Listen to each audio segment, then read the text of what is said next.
Hello, hello, hello, my amigos. Welcome one, welcome all. It is time for another exciting edition of the show with no name. And ladies and gentlemen, I hope you are ready to rock, and I hope you're ready for T-minus 10, liftoff. 9, 8, Come 7, on. 6, 5, Let's get 4, going. 3, 2, 1. We got this, 0. folks. Ignition. Buckle up. Liftoff. Liftoff. 30 minutes after the hour.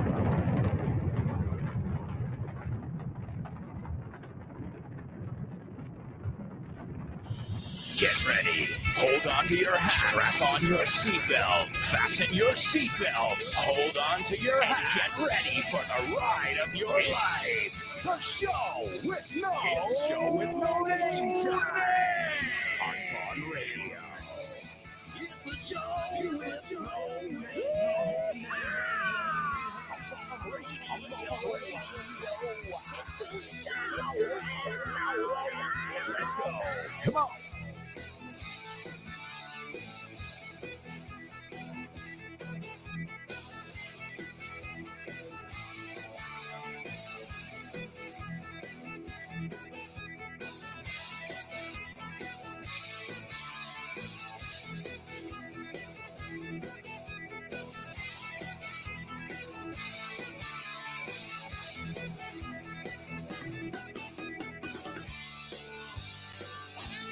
That's right, amigos. Welcome to another exciting edition of the show with no name. I hope you guys are ready to party.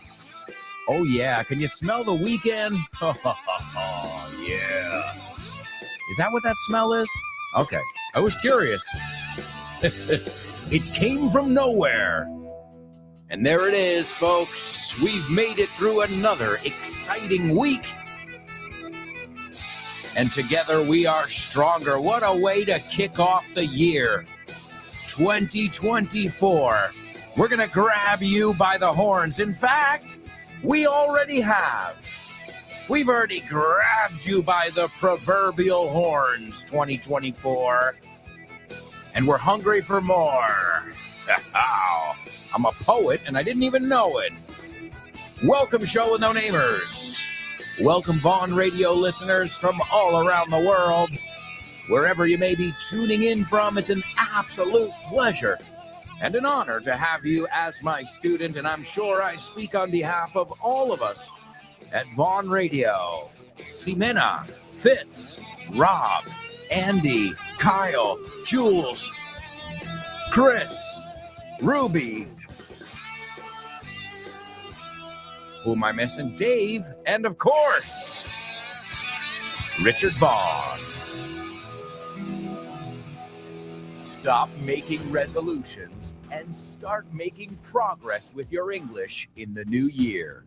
We've got something under the sun. Every level, every age, every budget. Grupo Vaughn has got you covered no matter what you're looking for. Whether it be master's courses, group or one-to-one classes, either online or in person. Vaughntown, a true immersion experience. Disney English and Vaughn Jr. for the kids. Oxford Test of English.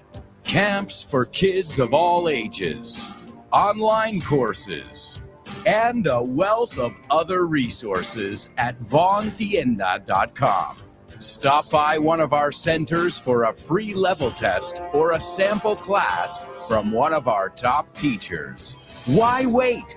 There's no time like the present. Start the year off on the right foot. You can contact us at our website, grupovaughn.com, or give us a call at 911-385831. And make sure you're following us on social media. Let's get going. Pongámonos en marcha. That's right. Let's get going, amigos. Let's get going.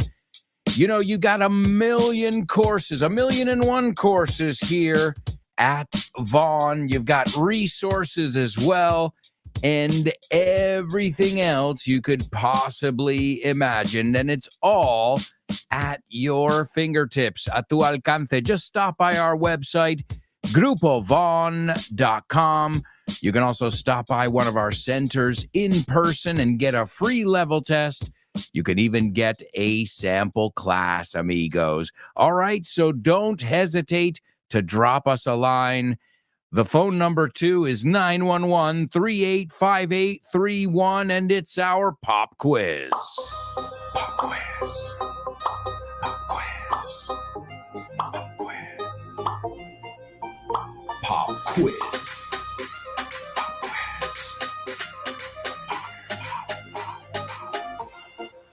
Pop quiz. Yeah.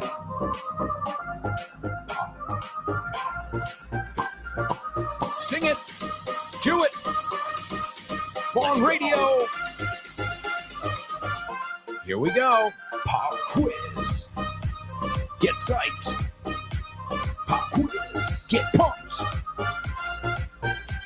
Pop quiz. Get stoked. Pop quiz. Pop quiz.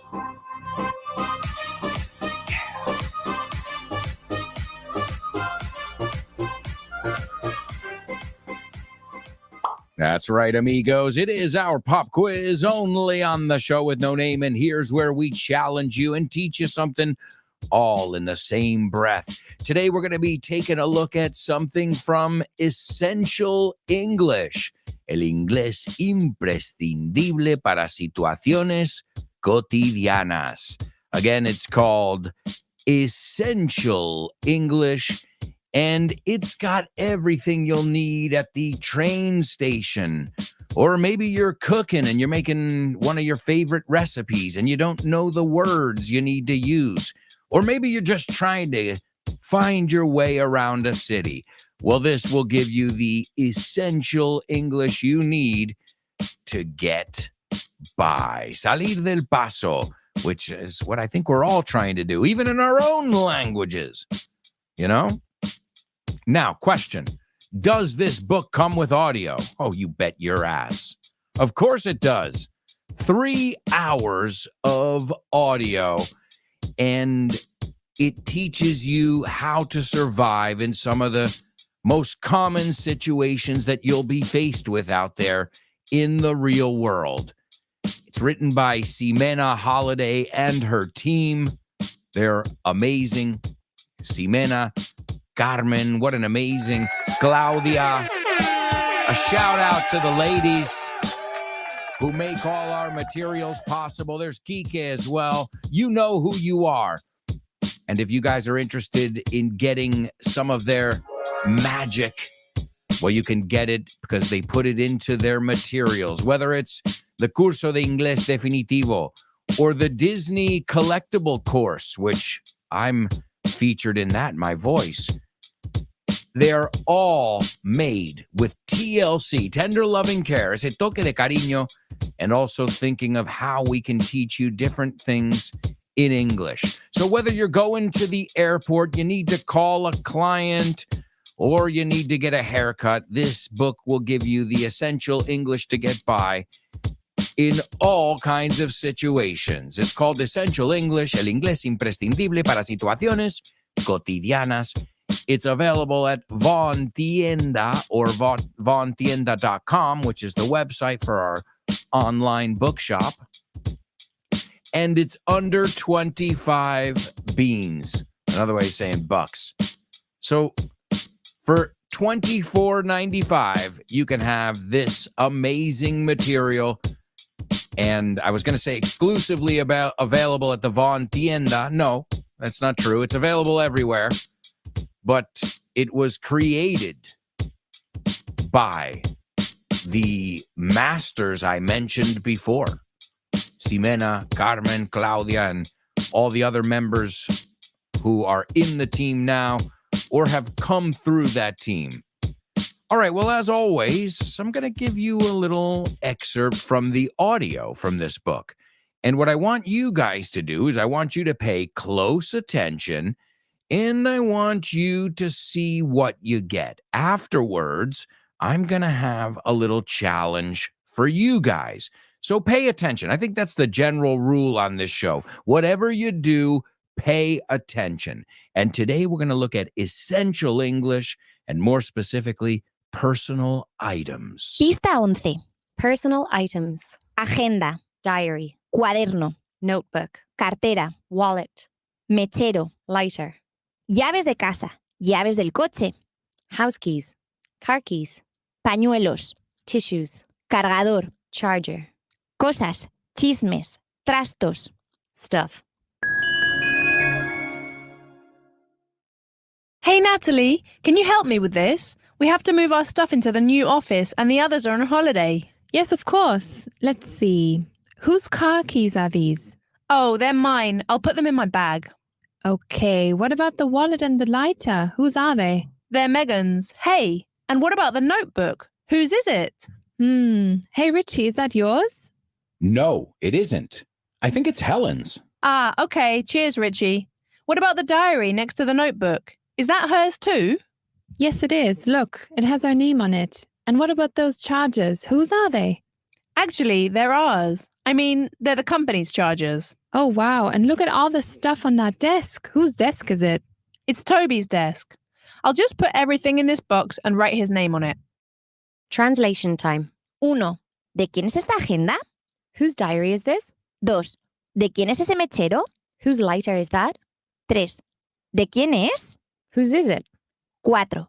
El cargador no es mío, es suyo, de ella.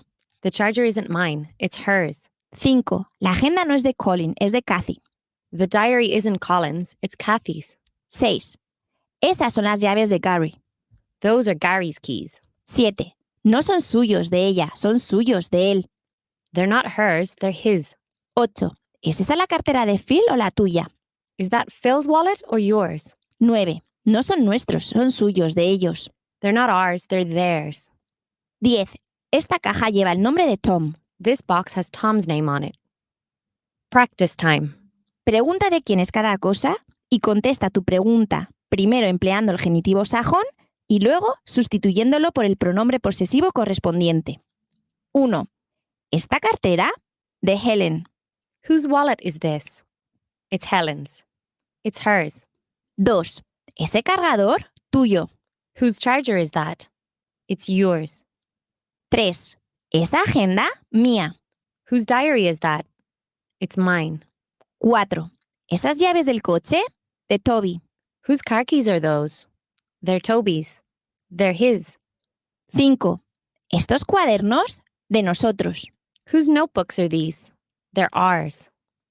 6. ¿Esos pañuelos? De Maggie. Whose tissues are those?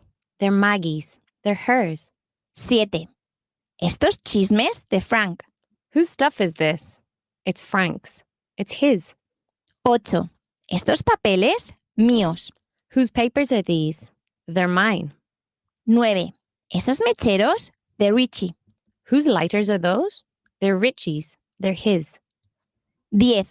¿Este escritorio? Suyo, de ellos. Whose desk is this? It's theirs. Aplica lo aprendido en otras situaciones. 1. ¿De quién es la idea?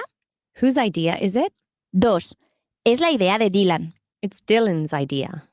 3. ¿De quién es aquella tienda? Whose shop is that? 4. Es la tienda de mi hermana. It's my sister's shop. 5. Hay muchos trastos en el garaje. ¿Son tuyos? There's a lot of stuff in the garage. Is it yours? 6. Esta maleta lleva el nombre de Paul. This suitcase has Paul's name on it. 7. La silla de mi compañero está rota. My colleague's chair is broken. 8. No puedes leer el diario de tu hija. You can't read your daughter's diary. All right, there we go, folks. That is from Essential English, and great job. That was Mary Stab. I recognize all those voices. Ximena Holiday. If you were paying attention, you even heard my voice in there. All right, so here we go, folks. We're talking about personal items. Well, first things first. If you own it, you should know how to say it. That's my philosophy when it comes to the home. In fact, we've got an FYI episode coming up in the near future on English at home. And we literally are going to go through every room of the house and look at all the verbs and all the nouns and adjectives as well. Sure, there's so much to learn. So we're going to look at some personal items. Again, there are certain ones that we all have in common. Many of us have, I hope at least, a toothbrush. And these are more specifically toiletries. Toiletries are, you say, ¿cómo le llamáis? Botiquín? No, that's a first aid kit. Your toiletries bag. Tu neceser? Is that what you call it? Neceser? I always get confused with this stuff.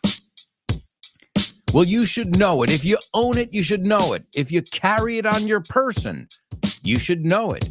If you've got it in your purse or in your backpack or in your briefcase, you should know what it is.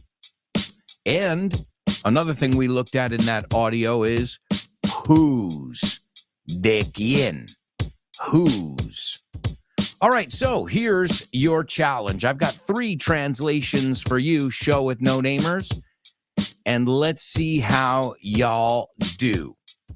Y'all es vosotros. The first one.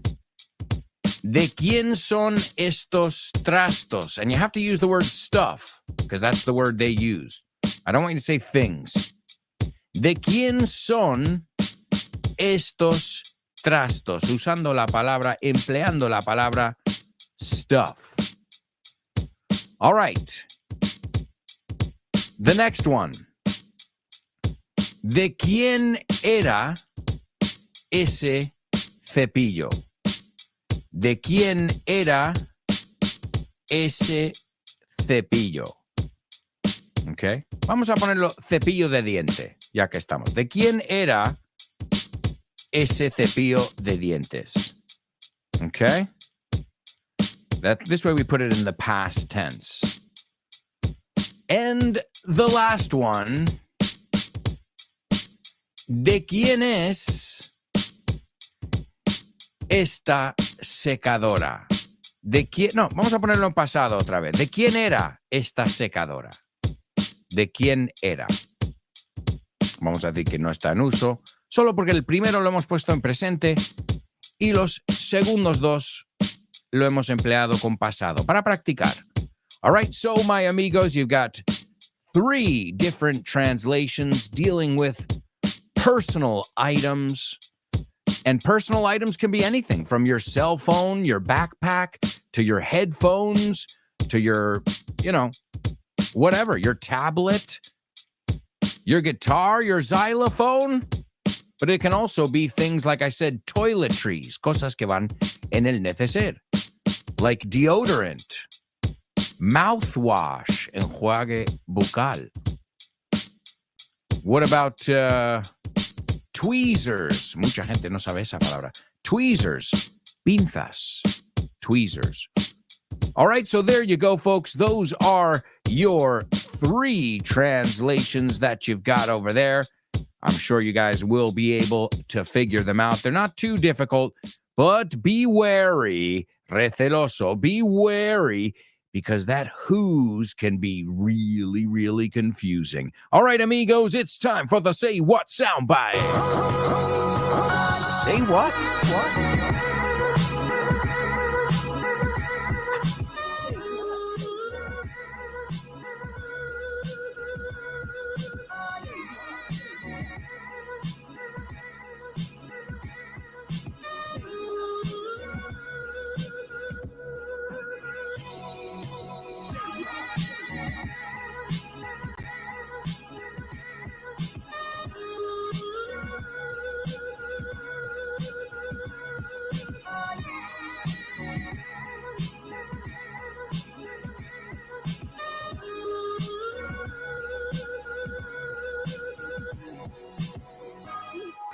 Say What soundbite.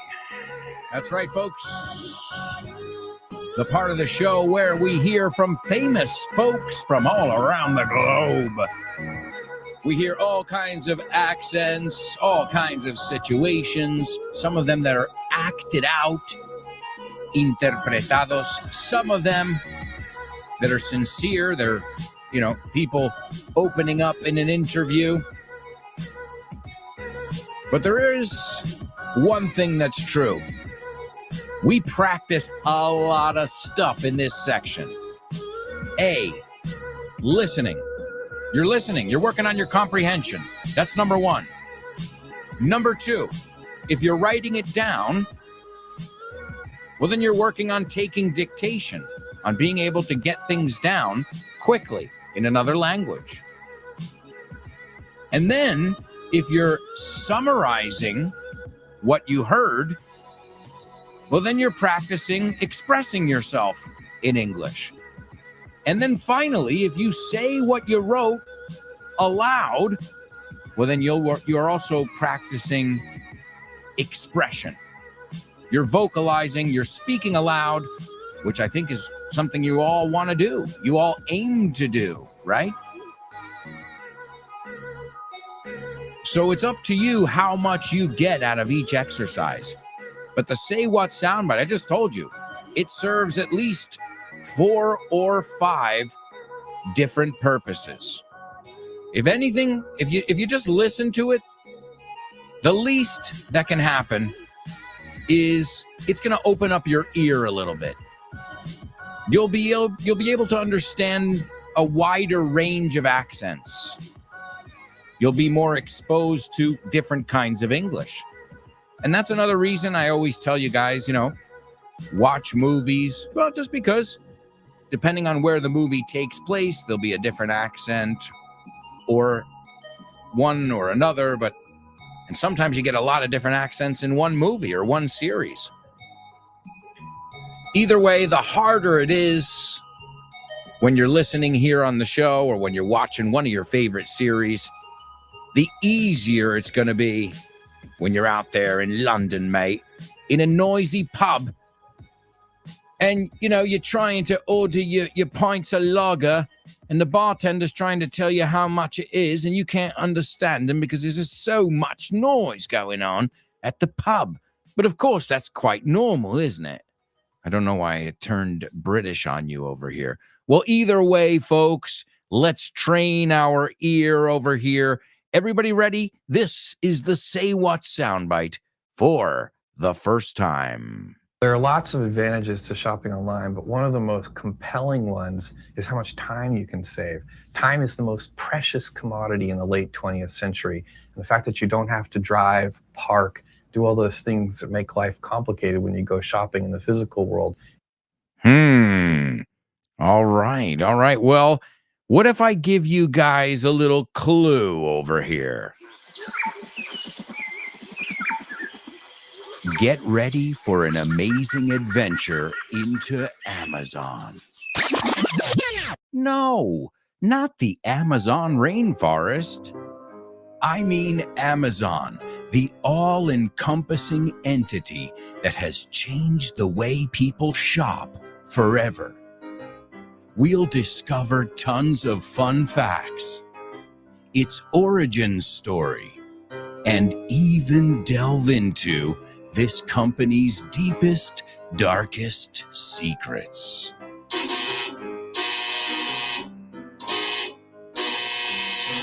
Who is it? It must be the delivery guy. We'll unpack Amazon on this week's episode of FYI.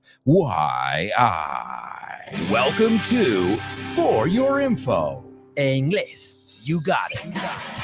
That's right, amigos. That is the Amazon episode of FYI.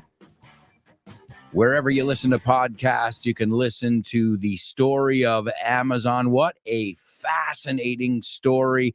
I'm not even a big fan of the guy who started it, Jeff Bezos, which I guess you figured out already. That was Jeff Bezos in today's Say What soundbite. But that's not the important thing. The important thing isn't who is it.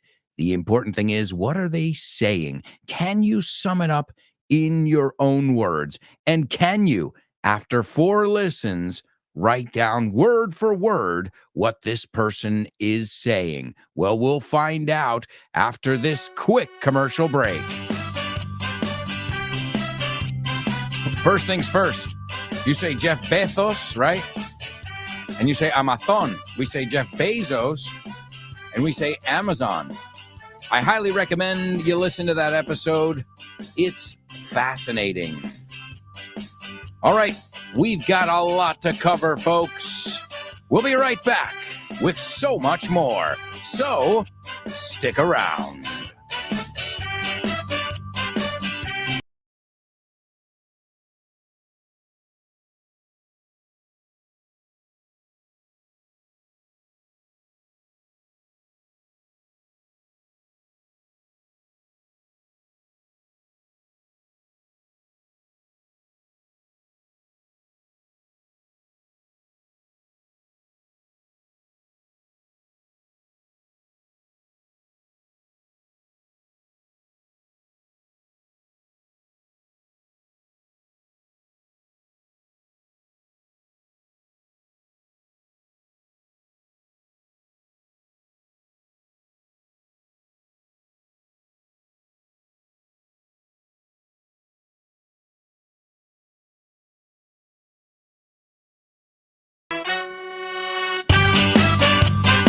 Hey, amigos, welcome back. Welcome back to the show with no name here on Vaughn Radio. We have got so much to do here today, so much fun to be had. We are gonna play, we are gonna laugh. Well, hopefully you're already having fun. You're already playing. You're already laughing. Well, you can start your day with one of the funniest guys I know, Rob Grams. That's right, folks. He hosts the Pro Bow Show. What an awesome show. You get real English with Rob Grams. None of that fake shit. None of that English teacher English where you pronounce everything. Although Rob is a great communicator, which is why he also hosted The Communication Show. Did you guys see that? It's a masterpiece.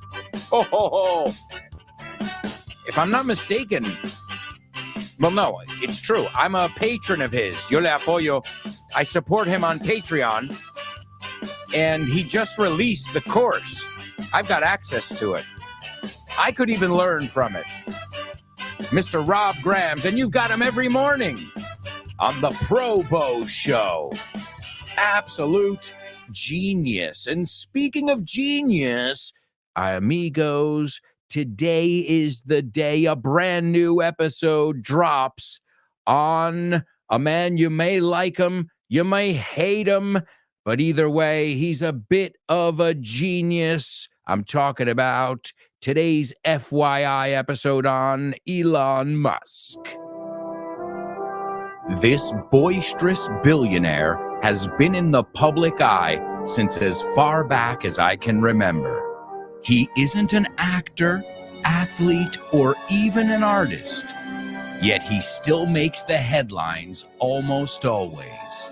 This very vocal South African entrepreneur and investor is known for ventures such as PayPal, Hyperloop, SpaceX, Starlink, Tesla, and more recently for his unexpected takeover of Twitter. You don't know what you're talking about. We'll elaborate on the one and only Elon Musk on this week's episode of FYI. Welcome to For Your Info. English. You got it. That's right, folks. It's on Elon Musk, the episode of FYI. It just dropped hours ago this morning. And whether you love the guy or hate the guy, you will find him fascinating. Kind of like the guy we've got in today's Say What soundbite. We've got, I already told you, it's fine. I'll give it away. It is Jeff Bezos. All right, well, let's do that. While we're on the topic of the Say What soundbite, let me give it to you for a second time. All right, and then we'll hear what you guys have to say about it. It doesn't matter. Now you already know it. Here's Jeff Bezos for the second time. There are lots of advantages to shopping online, but one of the most compelling ones is how much time you can save. Time is the most precious commodity in the late 20th century. And the fact that you don't have to drive, park, do all those things that make life complicated when you go shopping in the physical world. All right, there you go, my amigos. All right, I'm going to give it to you again. Just give you a second to let that sink in. Mr. J. Hey, we're talking about a lot of geniuses today here, like them or not. I mean, some are more likable than others. I say that because Elon Musk, well, he's his most famous quote of late is "Go yourself." And I don't know if you saw that. He was talking to Bob Iger, the head of Disney. He said, "Go yourself." Now, I may agree or disagree with him. In this case, I agree with him. F Disney. I like them, but I don't like them. Like they're a bunch of fat cats, people with a lot of money, and I don't. So, maybe I'm a hater. Llámame un envidioso. Fine, I'll take it. But we're looking at a lot of genius today. People who have moved mountains. Rob Grams, we already said. And also, well, if you guys, you think I'm joking. You know where Rob Grams comes from? He comes from the mean streets. Do you know what that means? The mean streets of, I forget the name of the town now. Bradford. And if you think I'm joking, look up. I want you to Google it right now. You could take a little pause. Google Bradford crime rate or Bradford dangerous. And then you'll be like, oh my God. And so we've got the Elon Musk episode of FYI. And we're listening to Jeff Bezos right now for the third time. There are lots of advantages to shopping online, but one of the most compelling ones is how much time you can save. Time is the most precious commodity in the late 20th century. And the fact that you don't have to drive, park, do all those things that make life complicated when you go shopping in the physical world. Listen carefully. Can you hear that? No. Listen closer. I'm not talking about the birds chirping.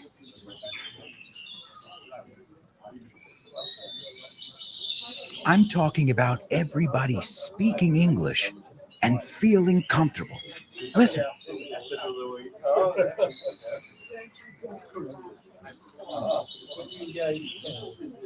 This is what it's like at Vaughntown, a peaceful place where you can really learn English and lose your inhibitions. There's a reason it's one of our star programs. Vaughntown, lose your fear of speaking English. If you want more information about this immersive experience, go to groupovaughn.com or give us a call, 911-385831. Lose your fear of speaking English and express yourself with clarity at Vaughntown. More information about Vaughntown and all our amazing courses over at groupovaughn.com. Folks, it's time for Homophones on the Show with No Name. Homophones on the Show with No Name. It's homophones time, cause homophones rhyme. They sound the same on the Show with No Name. The Show with No Name. Homophones on the Show with No Name. Cause homophones time, cause homophones rhyme. They sound the same on the Show with No Name. The Show with No Name. The Show with No Name. The Show with No Name. That's right.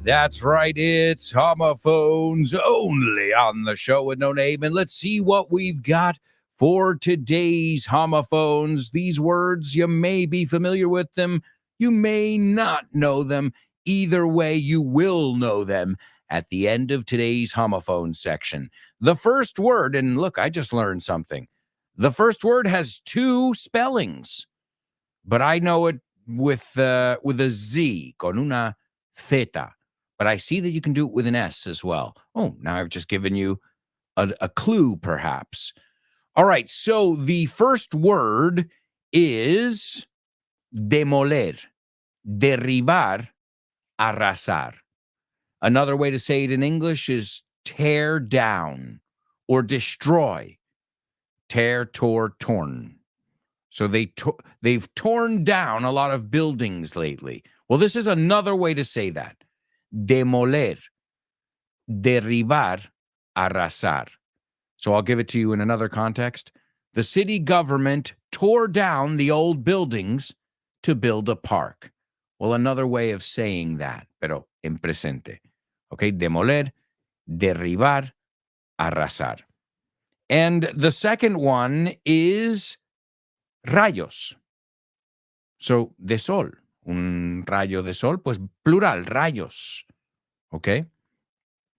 También es rayas. Right? Una manta raya, rayas. But it's plural. All right? So the first word is demoler, derribar, arrasar. The second word is rayos. También rayas si hablamos del pez, pero think of las gafas estas muy famosas. I know you know the ones I'm talking about. All right, well, while you're thinking that through, let's take a look at today's pop quiz.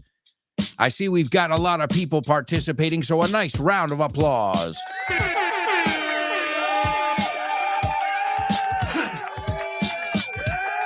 Yeah, yeah. All right, folks. So the first one. ¿De quiénes son estos trastos o chismes? And if you said whose stuffs are these, that one is incorrect. Whose stuffs? Nope. Why? Because it's never stuffs. A no ser que estamos diciendo rellenar algo. He stuffs the stockings every Christmas. That's different. Pero cuando hablamos de cosas, nunca lleva ese. So that's my stuff. Si hablamos de una cosa o si hablamos de un millón de cosas. Es incontable. Stuff. Nunca stuffs. Es que lo he oído muchas veces, por eso te lo digo. So whose stuff is this? Right? Nunca es whose stuff is these or are these, sería. Or whose stuffs are these? No. It's whose stuff is it? Whose stuff is it? And let's not mispronounce that word. It's not staff. Staff es la plantilla. The staff. And stuff. So let's say them together. The staff has to remove their stuff. Tienen que quitar sus cosas. So whose stuff is it? Or whose stuff is this? Or whose stuff is that? Pero siempre en singular. Vamos a ponerlo en pasado. Whose stuff was that? Sigue igual la estructura. Whose, lo que sea, is that, was that, will that be? Right? Ya, dependiendo en qué tiempo verbal lo metemos. So the next one. ¿De quién es ese cepillo de dientes? ¿De quién era? I said. Whose toothbrush was it? Whose toothbrush was it? Whose toothbrush was it? ¿Me lo pones en plural? ¿De quiénes eran esos cepillos de dientes? Whose I can't even say it.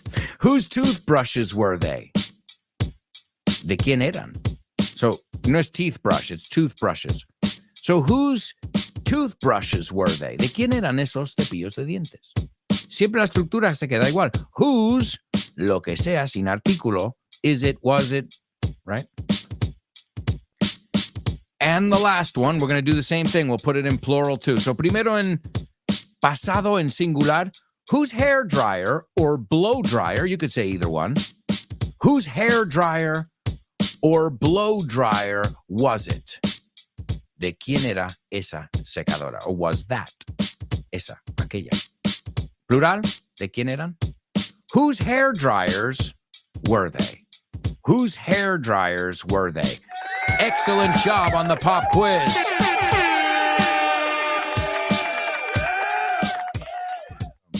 Awesome, awesome, awesome. All right, well, I've also given you time to take a look at our homophones section and see how you did. The first word is raise. R-A-Z-E. Raise. R-A-Z-E. Now, as I just told you, I saw it written as R-A-S-E, which I had never seen in my life. So yo lo diría como raise. They raised the building. Ahora, ¿quieres reírte del inglés aquí? To raise, R-A-I-S-E, significa levantar.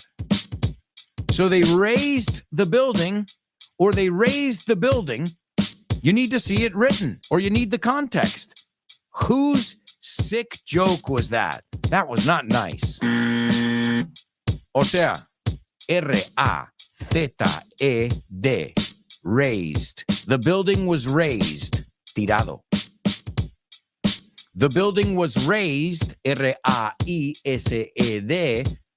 levantado. Oh my God, that's cruel. Really cruel. Acuérdate, en inglés la E no lo pronunciamos ahí, no es cruel, cruel. Don't be cruel to a heart that's true. I don't need no other love, double negative. And baby, it's just you I'm thinking of. So now, we haven't answered the question yet here. Does rayos sound like the word tirar, demoler, and levantar? Because we just said that they do. Let's see. They said they're going to raise the building. Tú elige cuál es. Lo importante es saber la diferencia. They said they're going to raise the building, right? They're going to raise the building. But first, they want to catch some rays. Eso es tomar el sol. Toma expresión. So they said they're going to raise the building, tirar o levantar, dependiendo cómo lo deletreamos. But first, they want to catch some rays. Absolutely. They are homophones. Yes, yes, yes. All right. Wonderful job, my amigos. All right. We've taken a look at our homophones, our pop quiz. I think I know what time it is here on the show with no name. This is our most challenging section. It's our spelling bee. Spelling bee. Spelling bee. Spelling bee. Spelling bee. Spelling bee.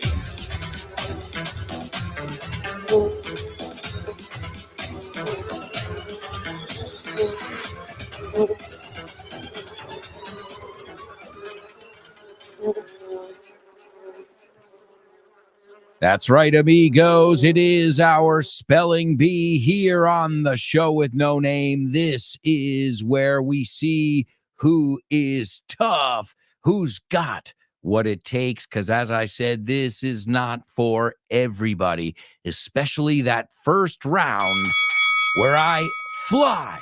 I literally fly through it. I think even some native speakers would have difficulty getting it all down. So don't worry if you don't get it on the first go. The important thing is to try to give it the old college try, as we say. No darle ese intento universitario, as they say in English. All right, so is everybody ready? This is round one. Let's get a little ambiance. Let's start all of these words with a capital letter. For the sake of simplicity, here we go. The first one is N-E-W space Y-O-R-K space J-E-T-S. The second one is B-A-L-T-I-M-O-R-E space C-O-L-T-S. The next one is S-U-P-E-R space B-O-W-L space Roman numeral 3. The fourth one is MIA, MI, space, ORANGE, space, BOWL. The fifth one is JOE, space, NAMATH. And the sixth and final one is QUARTERBACK. ¿Qué tiene que ver la Universidad de Oxford con Vaughan? Pues muchísimo. Es una alegría anunciar que Vaughan ha sido certificado como centro examinador de Oxford Test of English. A partir del próximo mes de marzo 2023, podrás hacer los exámenes de Oxford Test of English en los centros de Vaughan. Si quieres más información sobre esta iniciativa de Vaughan y Oxford, puedes ver más en nuestra página web, grupovaughan.com. O bien síguenos en redes sociales para más información. Oxford Test of English con Vaughan.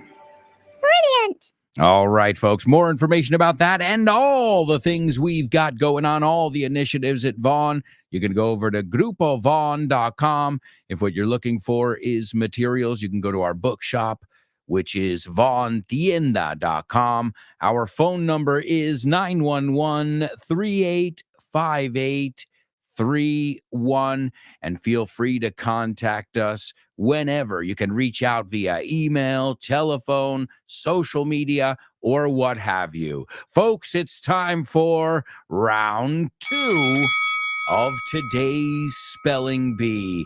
Here we go. This is going to be tough, but it will be a lot easier than the first round. I can guarantee that.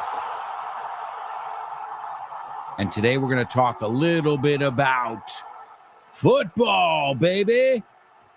No, not soccer. Football. If you say football in my country, there's one sport you're talking about. All right, here we go. The first one is NEW space YORK space JETS. The second one is BALTIMORE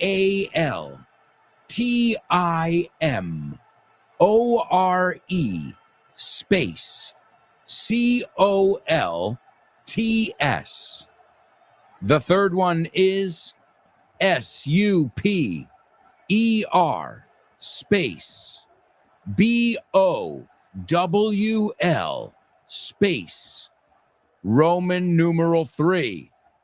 The fourth one is MI.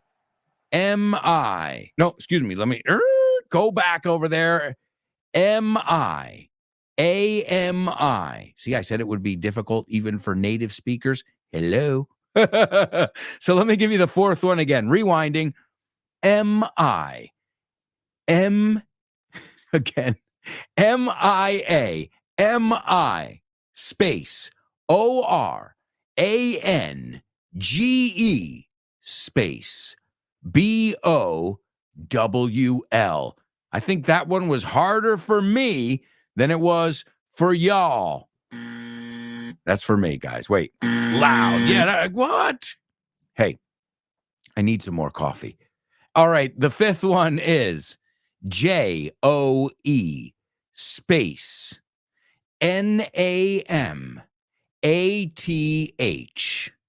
And the last one is QUARTERBACK.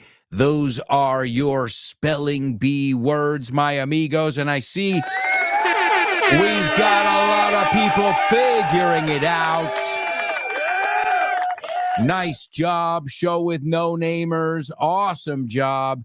All right. Well, yes, these were all words associated with NFL, or as we just call it, football.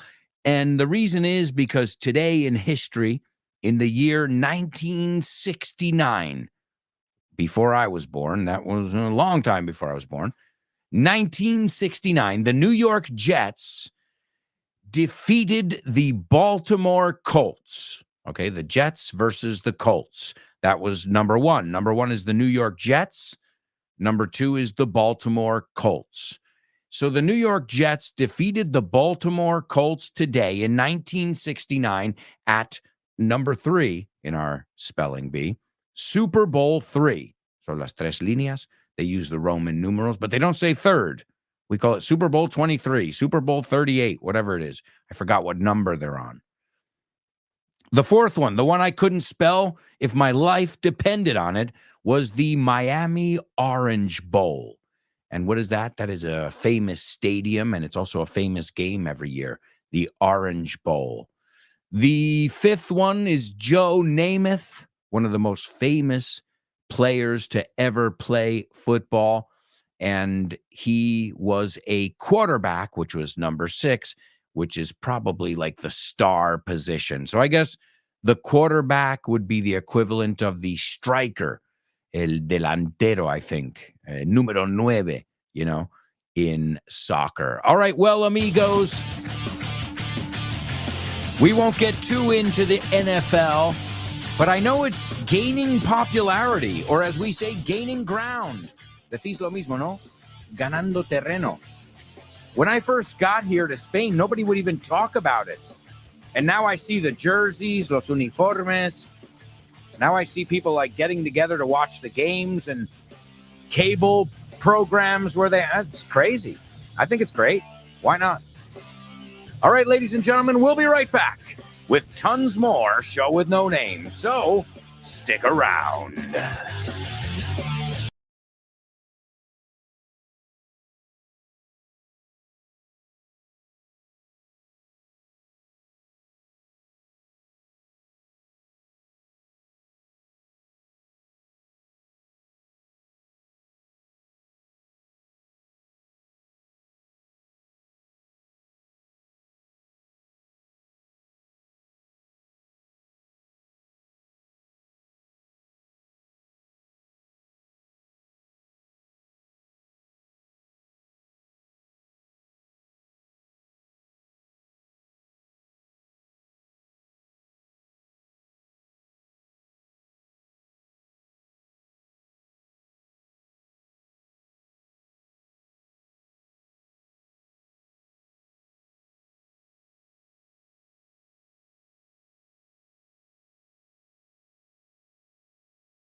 Hey, amigos, welcome back.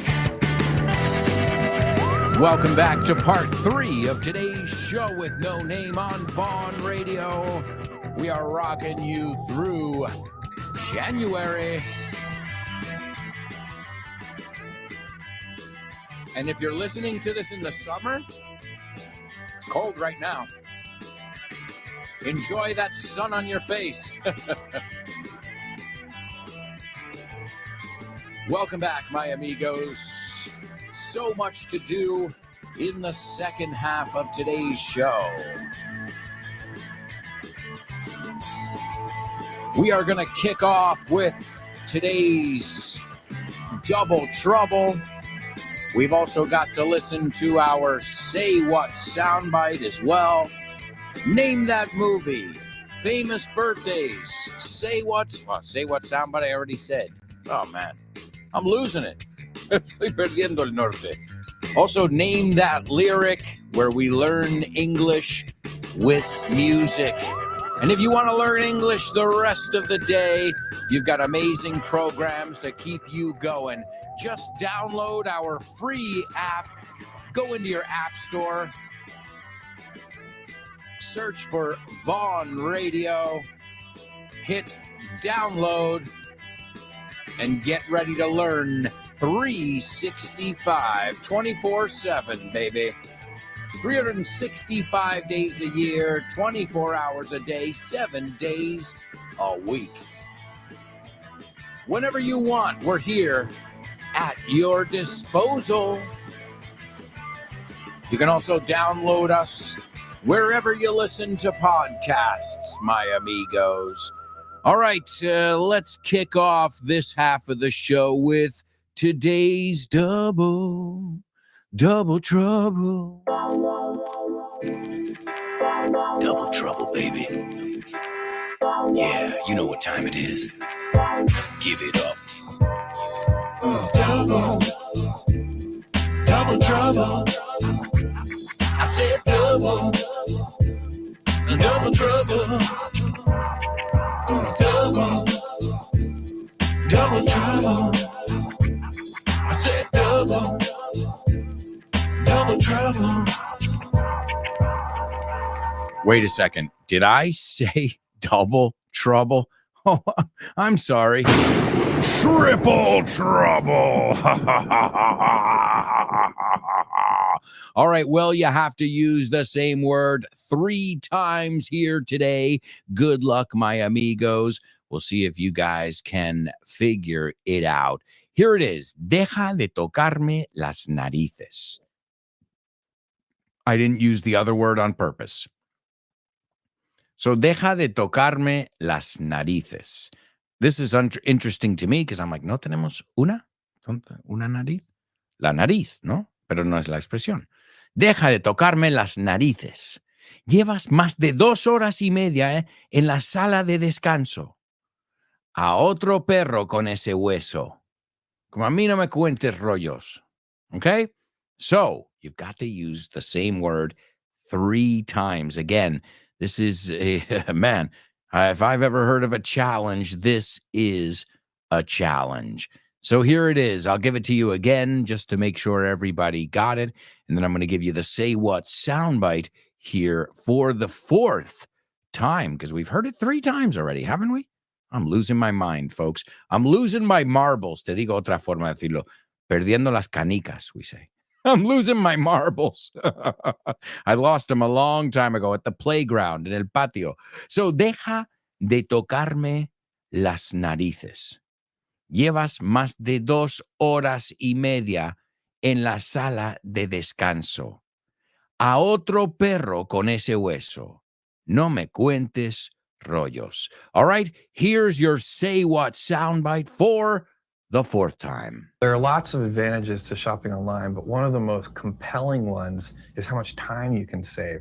Time is the most precious commodity in the late 20th century. And the fact that you don't have to drive, park, do all those things that make life complicated when you go shopping in the physical world. All right, there we go. Jeff Bezos telling us a little bit about what's going on. What I forgot to tell you is this is a very young Jeff Bezos. Fledgling. Violin. How do you say fire? No, violin no es. That's Tweety Bird. Fledgling. No, to fledge. No. You got to be a little bit smarter than this here. You know, fledgling. Polluelo. Yeah, okay. I knew it was something like that. Yeah, whatever, Alberto. All right, so let's take a look at it over here, my amigos. Let's see if anybody got this. Deja de tocarme las narices. Stop touching my noses. No, that's not how it's said. Not at all. Yeah, no. You could say, stop breaking my balls, but that's como en español vulgar. No me tocas las pelotas. Stop breaking my balls. So nos quedamos con el break. So stop breaking my, what's another way of saying it without saying balls, pelotas y siendo vulgar? Well, what about my chops? Okay, mis lomos, el lomo, my chop here, up here, right? Stop breaking my chops. You're busting my chops or you're breaking my chops, okay? To bust or to break somebody's chops. And it means le estás tocando las narices. So stop breaking my chops. Llevas más de 2 horas y media en la sala de descanso. You've been in the break room. Eso es la estructura porque empezó y sigue en vigor. Presente perfecto. You've been in the break room for over 2 hours. You've been in the break room, la sala de descanso. Yo creo que muchas empresas, vamos a tomar un break, lo sabéis mucho esa palabra. So far we've got 2. Stop breaking my chops. You've been in the break room for over 2.5 hours. 2 horas y media. A otro perro con ese hueso. A mí no me lo cuentes. Give me a break. Give me a break. Y es muy diferente. Could you give me a break? Le dices a tu jefe, I'm really tired. Con sarcasmo en la voz decir, oh, come on, give me a break. Oh, give me a break. Your parent, when your mom doesn't believe what you're saying, you're like, but then mom, then what happened when you, oh, come on, Alberto, give me a break. Okay? No me cuentes historias, no me cuentes rollos, a mí no me cuentes esa historia. Give me a break. Es literalmente, dame un descanso, right? So that's where the sala de descanso. So you've got a triple trouble over there. Deja de tocarme las narices. Llevas más de 2 horas y media en la sala de descanso. A otro perro con ese hueso. And I didn't know that idiomatic expression. I just learned it myself. Stop breaking my chops. You've been in the break room for over 2.5 hours. Give me a break. Great job. It reminds me of the Kit Kat commercials in the United States. You guys can find these on the internet. Give me a break. Give me a break. They use a play on words. So give me a break. En este caso, dame un descanso. No me vengas con rollos. It can be both because there's no tone. They sing it. So they say, give me a break. Give me a break. Break me off a piece of that Kit Kat bar. Rómpeme un trozo, right? So playing with the word break. And hey, if we've got some Kit Kat, well, maybe we can get together some popcorn and we can go to the movies. Name that movie.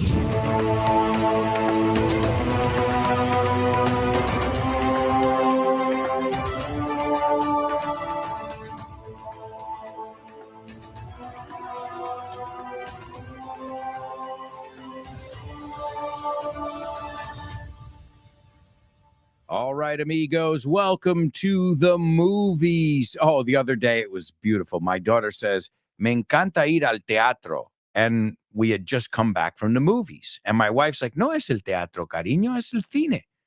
But of course, what is it called in English? A movie theater. So I said, no, mommy. Ella está diciendo en inglés. I said, mommy, she's saying in English, a movie theater. I said, because it's a theater, where you see a show, but it's called a movie theater. And you call it a cine. The British call it the cinema, but I thought it was very funny that my daughter said, bueno, si es un movie theater, es un teatro. We're going to the movie theater.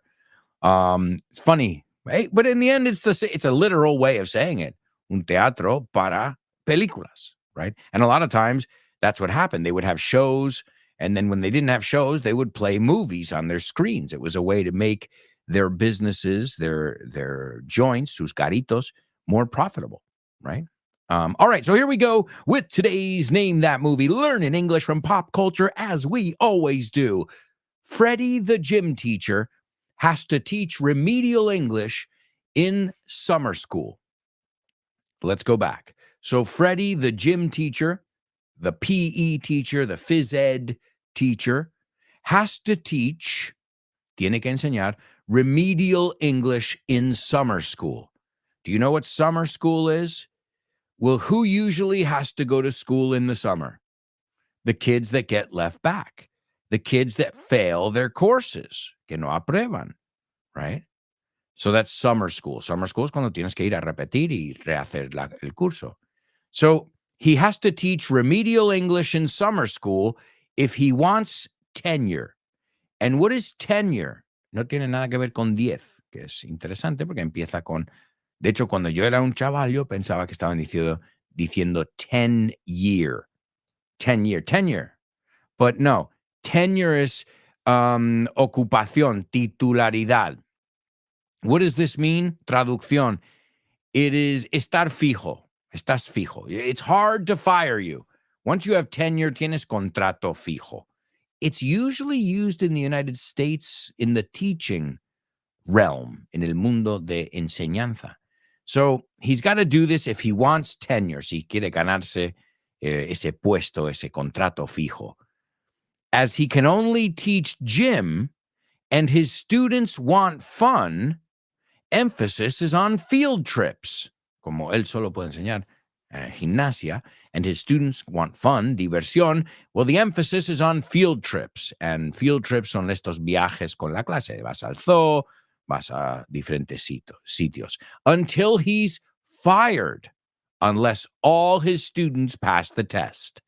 Until he's fired or canned, es una forma de decir echado, unless, a no ser que, there's the condition, there's the crux, all his students pass the test. And as we said before, to fail is no aprobar, or to pass es aprobar.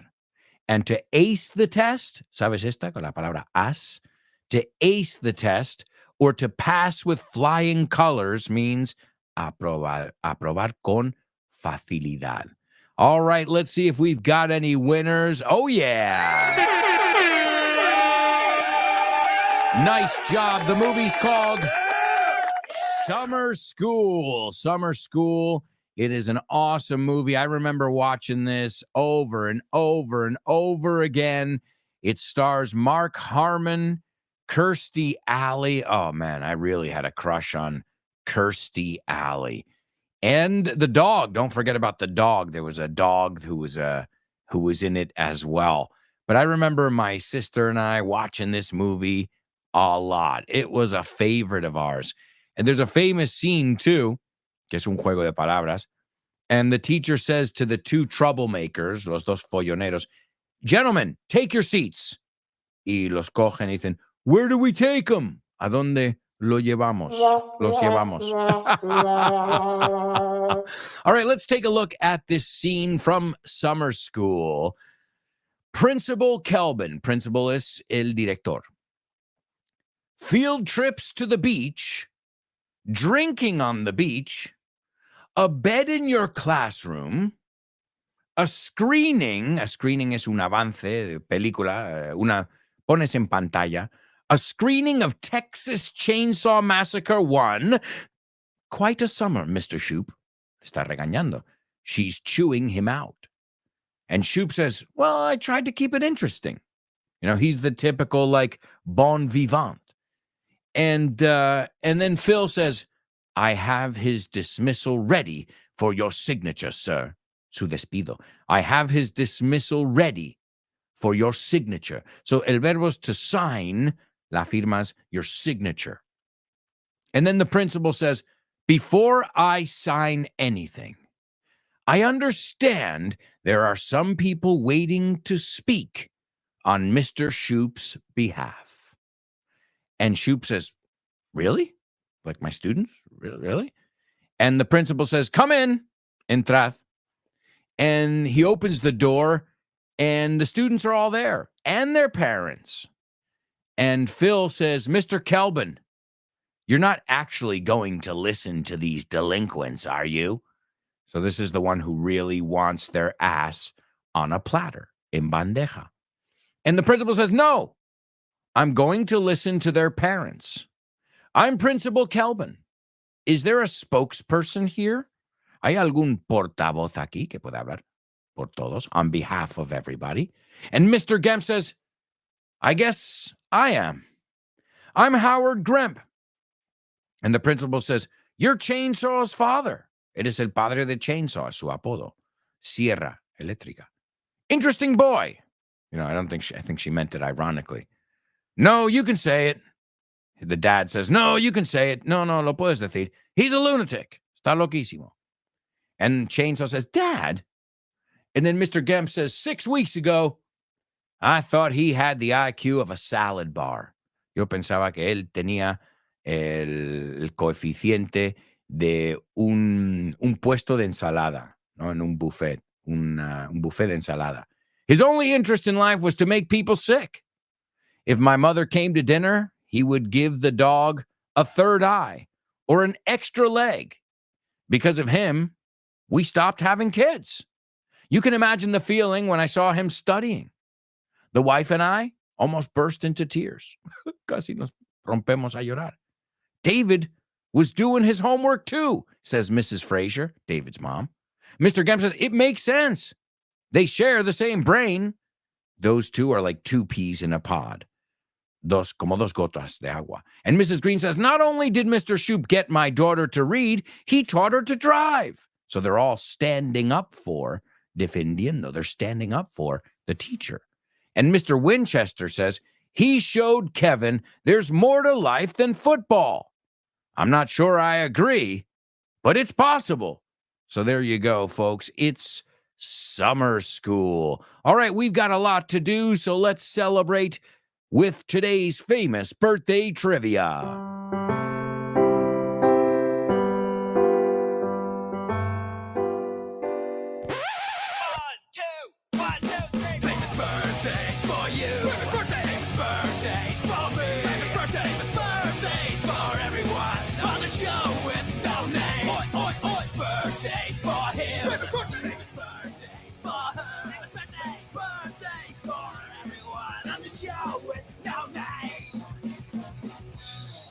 That's right, amigos. It's famous birthdays only on the show with no name. Let's take a look and see who's celebrating a birthday today. Our first birthday boy was born in 1965. Excuse me, I had to burp. I just lowered the volume, don't worry. So let me start again. Our first birthday boy was born in 1965. His real name is Robert Bartley Cummings, but nobody calls him that. He's got the name of an undead creature. His last name, his stage name is an undead creature and a Cranberry song. And this guy's not only a musician, but he's also directed movies as well. And they're horror movies. Hey, we were talking about the Chainsaw Massacre before. Well, he also did House of a Thousand Corpses, which is awesome, by the way. Halloween 2007, and the guy's pretty sick, but he makes a living out of it. You know, the macabre. We say the French pronunciation. Number 2, she was born in 1951, an American actress and producer who died in 2022. Everybody knew her name after Where Everybody Knows Your Name.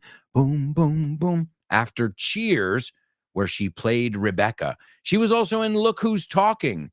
Look Who's Talking 2 with the talking baby, who was Bruce Willis in English, I should say.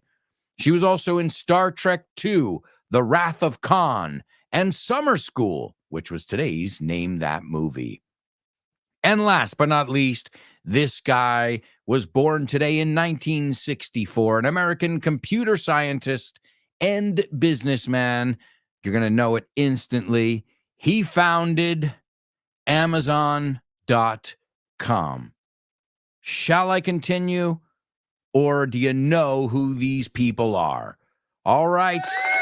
Number 1. Rob Zombie. Number 2, Kirstie Alley. And number 3, Jeff Bezos. And listen to how I pronounced that. Rob Zombie. No es zombie. Para nosotros es Zombie.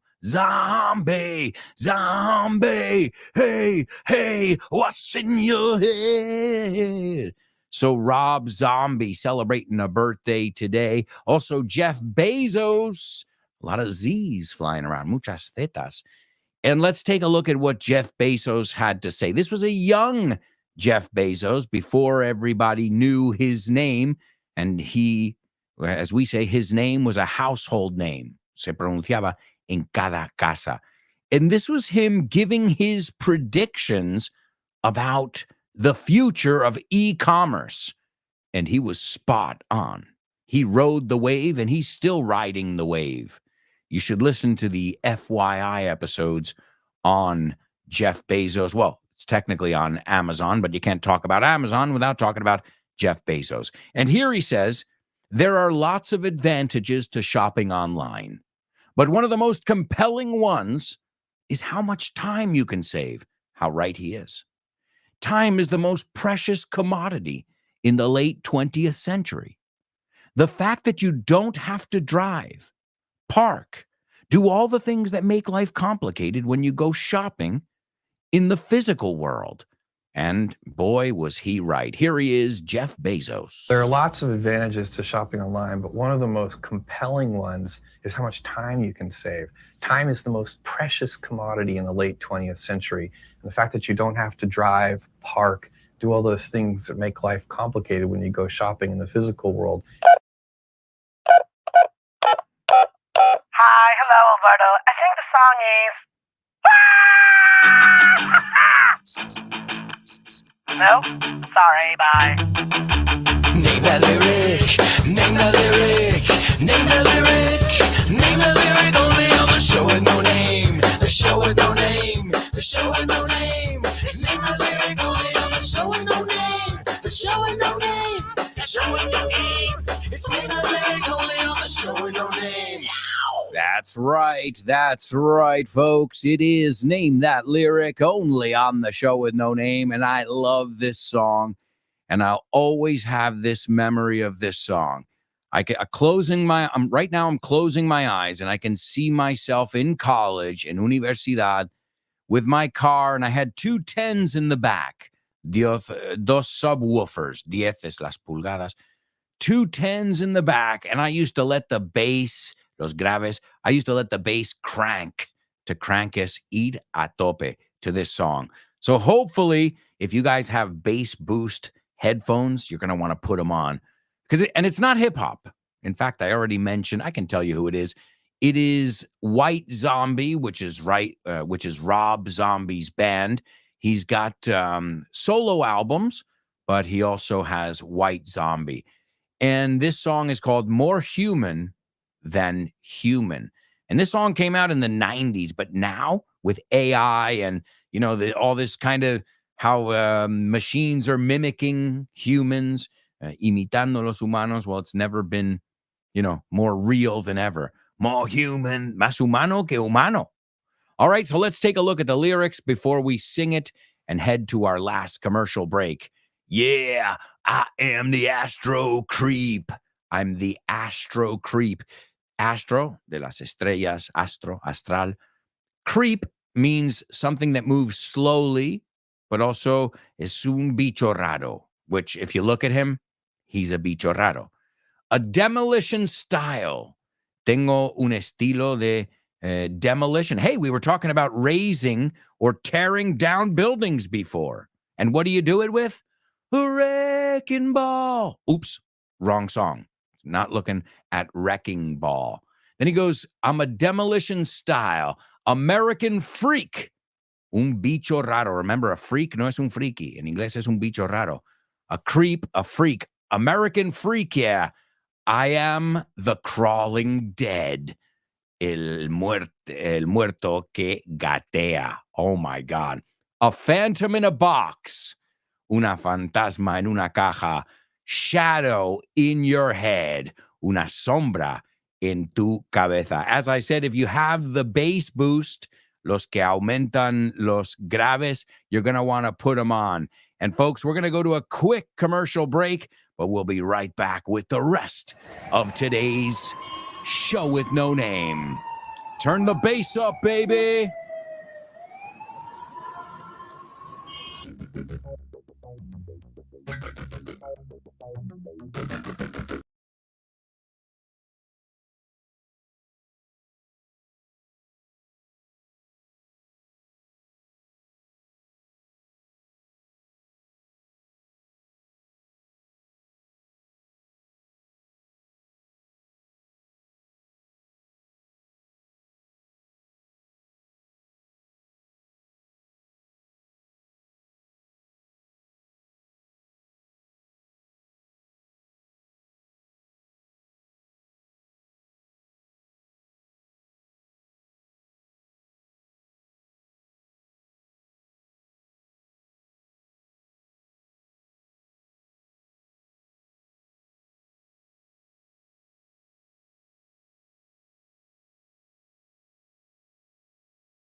Hey, amigos, welcome back. Welcome back to this part 4 of today's Show with No Name 2.0, amigos. Man, we've got so much going on here on the show. I hope you guys are learning. I hope you're laughing. I hope you'll stay tuned after today's show as well and learn with all the rest of my amigos here at Vaughn Radio. And if you haven't downloaded our app, well, what are you guys waiting for? It's free, and you can download it wherever you get your apps. In Apple, it's called the App Store or something like that. Well, ladies and gentlemen, here is the exclusive FYI episode on Amazon, the bonus episode exclusively for you, Show with No Namers. Enjoy.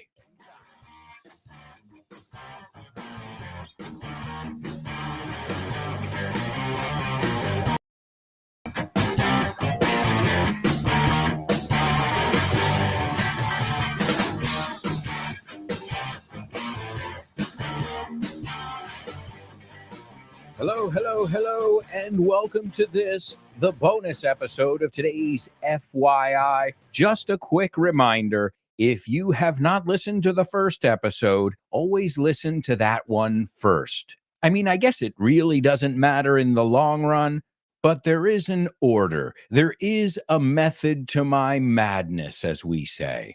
Let's start off the bonus part with some fun facts. As we said before, he was estranged from his dad, and estranged means separated. They hadn't seen each other. His father split when he was around 1 year old. To split is another way to say to leave. So how does the story end? Did his dad and him have a lovely reunion? No, there's no Hollywood ending here. But they tracked his dad down. And to track down is another way to say to find.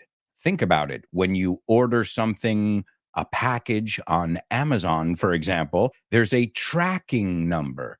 And you can track the package or track it down. And somebody tracked down his biological father to Arizona. He owned a bike shop. I even read somewhere that he was a circus performer. And he used to ride a unicycle. Well, either way, the guy was into bikes. And when he was tracked down, the guy who tracked him down, he said, "Do you know who Jeff Bezos is?" And he said, "No, I've never heard of him. Never heard that name before in my life." And, he started to let him know, well, Jeff Bezos is one of the richest guys in the world. He's the CEO of Amazon. Not now, but at that time.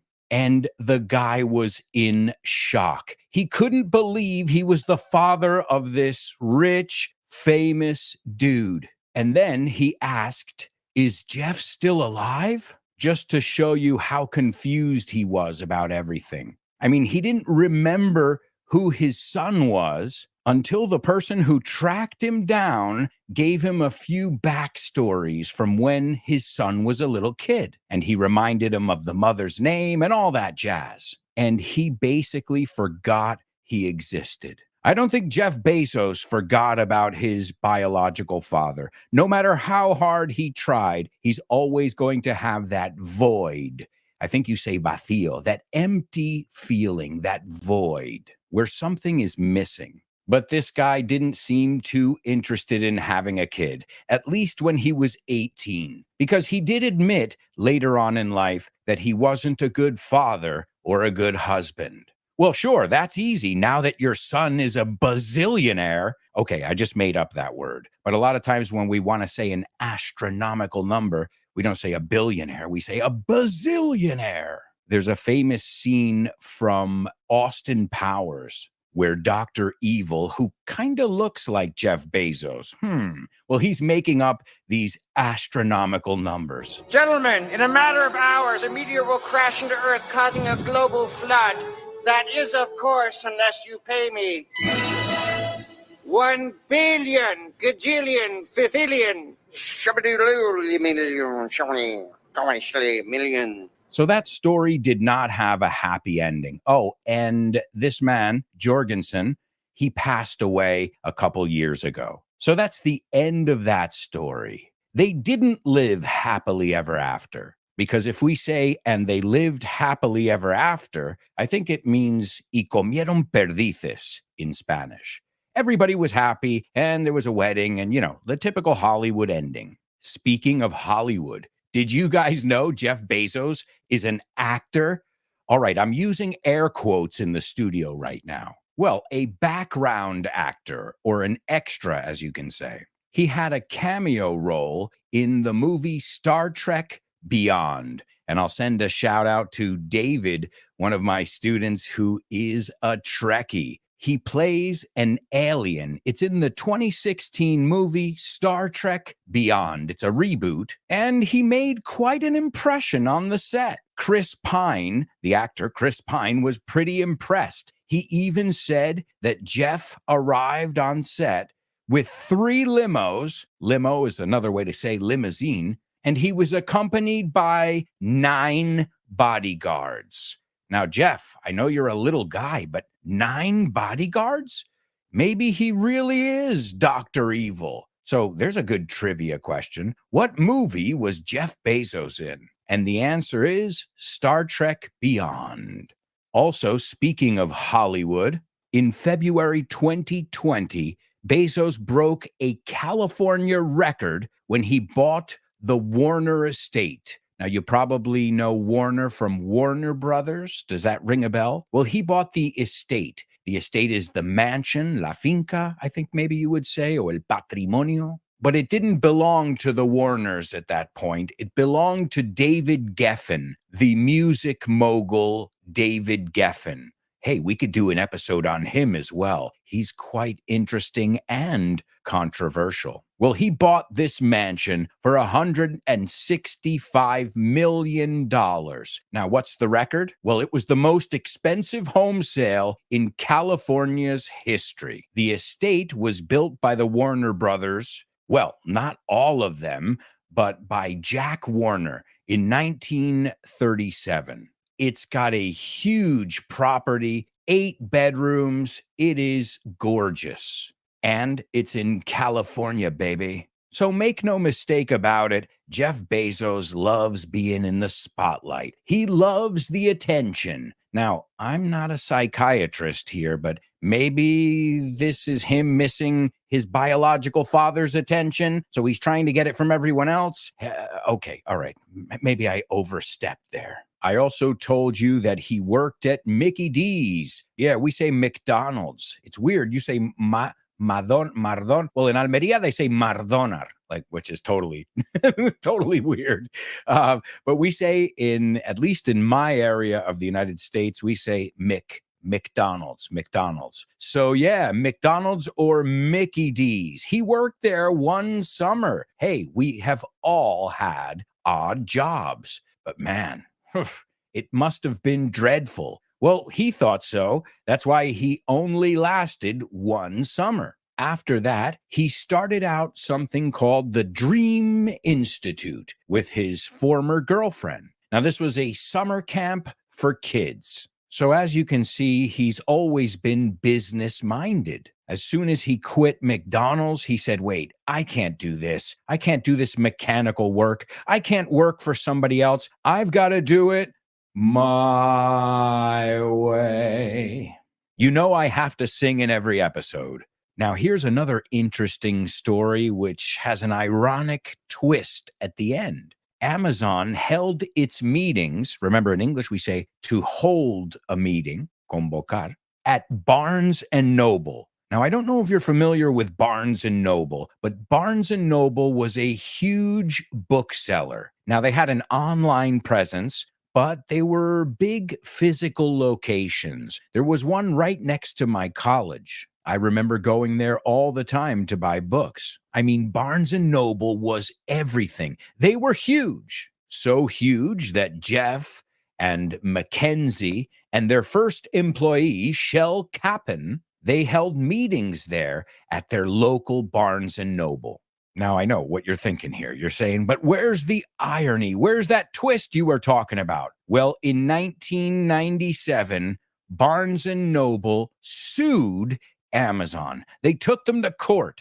Barnes & Noble refused to accept Amazon's claim of being the Earth's biggest bookstore. Now, eventually, it was settled out of court, and Amazon was able to call themselves the Earth's biggest bookstore. But it doesn't end there. Everybody all around the world has bought books and many other things at Amazon. Many people from this generation don't even know what Barnes & Noble is. Now, I say is because the company still exists, but they are hanging on by a thread. They've closed over 100 stores in the last 15 years. So it's like, hey, thanks for letting us use your reading area to have our meetings, and now we're going to take over your business. And he's not only done that with that business, he has taken over businesses everywhere. And what do I mean by taken over? Well, as I said before, he's got a huge checkbook. So he's constantly buying and acquiring companies. I mean, it's no secret that they have been accused of unfair practices, of putting competitors out of business. Here, let me give you an example of how it works. So Amazon sees that there's a product that is a huge seller. Let's say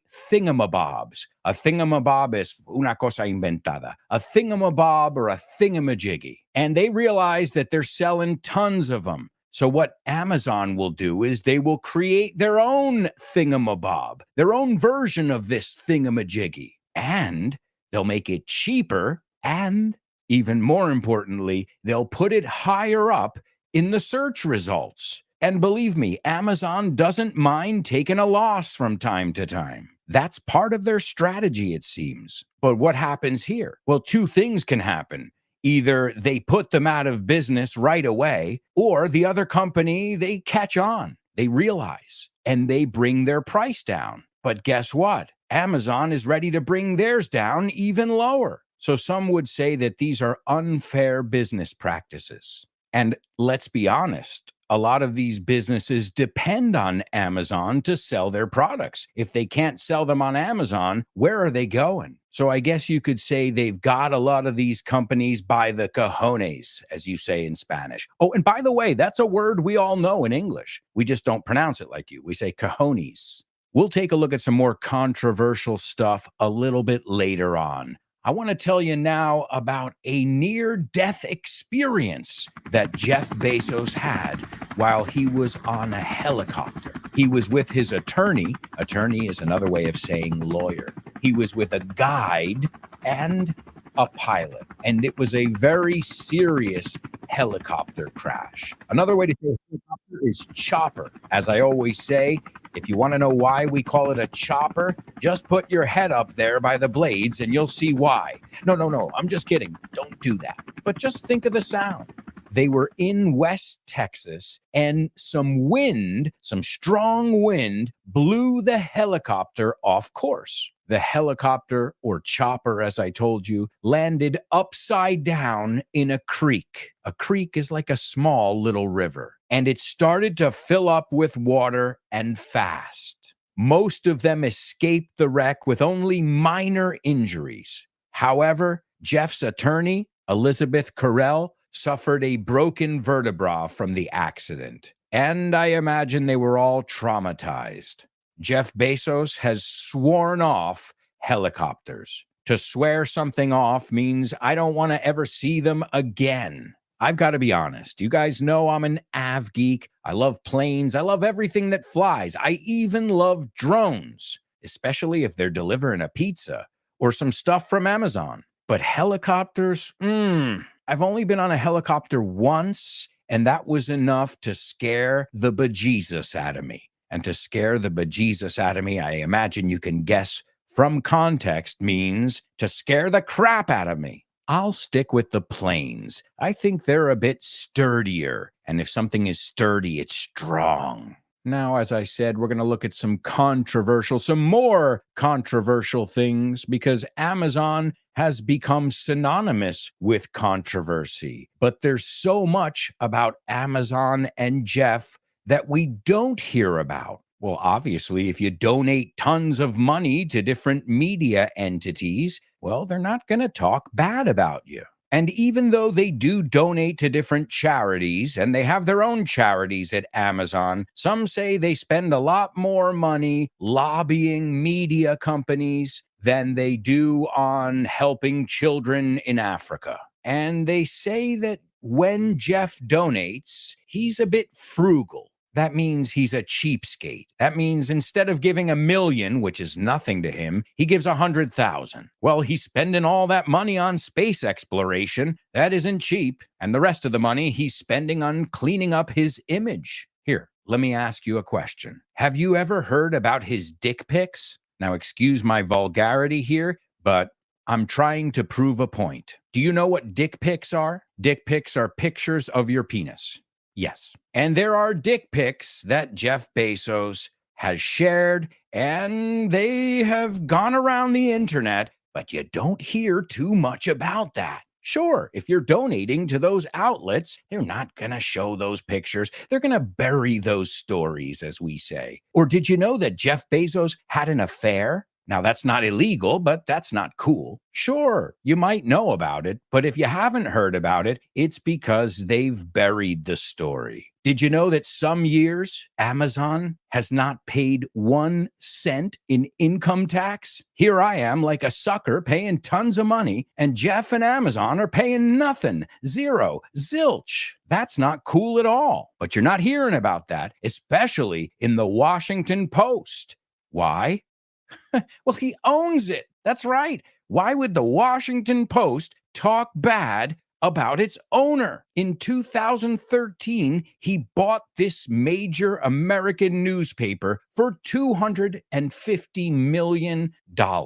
Now, in his defense, the company wasn't doing so well, and now they're doing better. But still, man, how much power do you want? You've already got a finger in every pie, every industry. You've been to space. And now you want to have your own platform to spread your messages, to spread your propaganda? Or more importantly, to cover up any dirty stories about your past? Any shady things that your company has done, such as not paying taxes? I mean, where's the IRS? Do you know the IRS? The IRS is the Internal Revenue Service. You call it Hacienda. Oh, and he's got contacts, as we said before, in the CIA. He's hosting their websites and doing other things with them, which I'm sure we won't even know about. But he also works with the DOD.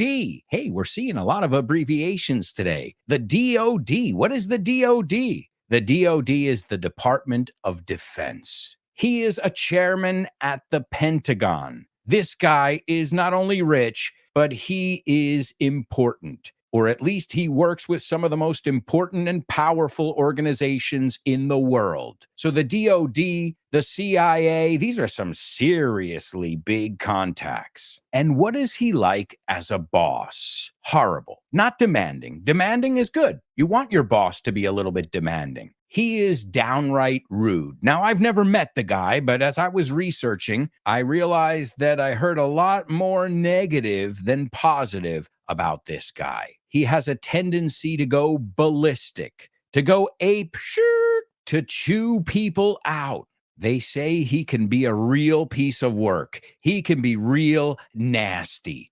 And he hates unions, sindicatos. I'm sure you've all heard about Amazon and their air quotes love of unions. No, they hate unions, and they make it very clear. They show the employees slides. They tell them anybody talking about unions should be snitched on. So they encourage you to snitch on your fellow employees, to rat them out, to tell on them. These are 3 different ways to say chivarse. They are even told to look out for people who are whispering, because that means they're up to no good. And they're watching their every move. They are under constant surveillance. It's as if they were in prison at an Amazon warehouse. And I'm sure you've all heard the stories about people passing out in the summer months due to the heat. And you better work fast, man. You better step on it. They say it's like a sweatshop. A sweatshop is like one of these places where they make sneakers, where children work. It's a place with horrible working conditions.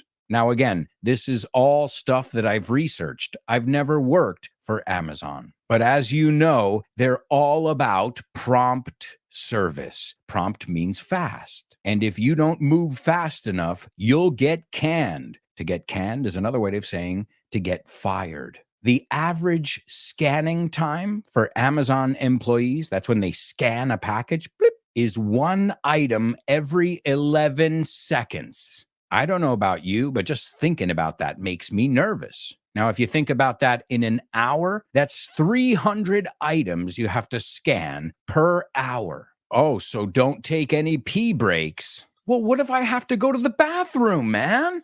Use a plastic bottle. And I don't know if that's what the company told them, but there are cases of Amazon truck drivers reporting, there are videos that I saw with plastic bottles full of urine, because if they didn't meet their deadline, they were going to be in trouble. So it's not that they're told not to take breaks, but they're told if you don't get there by that time, it's over. I mean, that's inhumane. Let's be honest. Making somebody pee in a plastic bottle, you got to give somebody 5 minutes to go to the bathroom. Oh, and what happens if you get a headache? I mean, if you're scanning 300 items per hour, what happens if you get a headache? Oh, don't worry. They're so kind. They're so nice that they have vending machines filled with free pain medication. That's right. Ibuprofen, acetaminophen, or whatever. Yeah, you heard correctly. That's absolutely insane.